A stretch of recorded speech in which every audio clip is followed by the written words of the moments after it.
مساء الخير، ازيكم يا جماعة؟ هنعمل النهاردة الشاورما بالشكل الجديد ده. تقدميها كده في عيد ميلاد، في البيت، في العشاء. بصي، هتطلعي كده واحدة واحدة منها وتحطيها كده في الصوص بتاعها، ولو بردت ممكن بتسخنيها في الميكروويف. هتعمليها وتجربيها وتقولي لي رأيك في الكومنتات. وهنبدأ دلوقتي مع بعض بالشكل الجميل دون. معانا صدور الفراخ، في اللي هي البانيه وفي اللي هو القطع الصدور سليمة كده او كده. هنقطعها سلايس كده بالطول زي ما احنا شايفين كده. انا معايا كيلو صدور واكتر شويه البانيه اللي هو متقطع. هنقطعهم كده مع بعض. هكتب لكم طبعا المقادير في صندوق الوصف، كل الكميه كده مع بعضها. الشرايح برضو لما بتكون كبيره الصدور تكون سليمه برضو بتقطعيها كده. انا بوريكي عشان يبقى عندك كل الامكانيات لو انت عندك الصدور سليمه او لو هي بانيه متقطعه. نحط الاول عليها 2 عصير ليمونه، ربع كوبايه خل. هنحط الملح. معانا دي توابل فراخ اللي هي الجاهزه، كبابه صيني، معانا فلفل اسود، بابريكا، معانا توم باودر، بصل باودر، معانا مستردة، زبادي. الزبادي والمستردة بيدي طعم حلو قوي. معانا صويا صوص. ونقلب الخليط كده كويس. انا غطيته بس انا نسيت ان انا احط نص كوبايه عصير برتقان وبشر برتقانه، ونص كوبايه العصير البرتقان. هي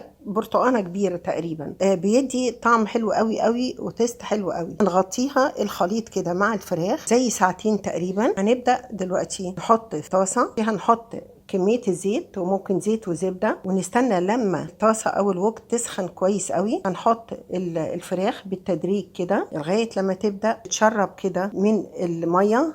هنقلبها كويس وبعدين نسيبها، نوطي عليها زي ما شايفين كده. هي المية بتاعتها بتتبخر كده، هي نشفت من السوائل. هنحط عليها الفحمة. حطينا ورقة فويل وحرقنا قطعتين كده من الفحم، احطهم واحط عليهم معلقة الزيت واروح مغطياها عشان الدخان بتاعها او الطعم الشوي بيفضل فيها.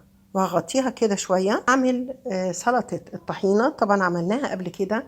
وممكن لو انت حابه التوميه ممكن تحطي التوميه. هنعمل الطحينه كوبايه طحينه تقريبا. حطينا عليها الخل، حطينا الليمون، حطينا الخلطه بتاعت الثوم، الفلفل الالوان بالكمون وبالملح. حطينا كده معلقتين كبار من الزبادي. هنحط ملح تاني. هنقلب كده الطحينه. هحط لها شويه ميه صغيره كده لغايه لما نشوف القوام بتاعها. اقلبها كويس وبعدين في الاخر هحط عليها شويه بقدونس صغيره ومعلقتين من زيت الزيتون. معانا كده الشاورما. بصوا الريحه بتاعتها فظيعه. معانا بقى العيش التورتيلا او العيش الصاج. هندهن على طول كده سلطه الطحينه على العيش الصاج. في عندي بطاطس انا محمراها وعندي الخيار المخلل كده. هحط شاورما حطيت عليها البطاطس المحمره، الخيار بالشكل ده. هنلف كده العيش بالشكل ده وبعدين هنقطعه على 3 برضو. بصوا انا حطيتها في صينيه بتتفتح اللي هي بتاعه التورته او التشيز كيك. بصوا رصيتها كلها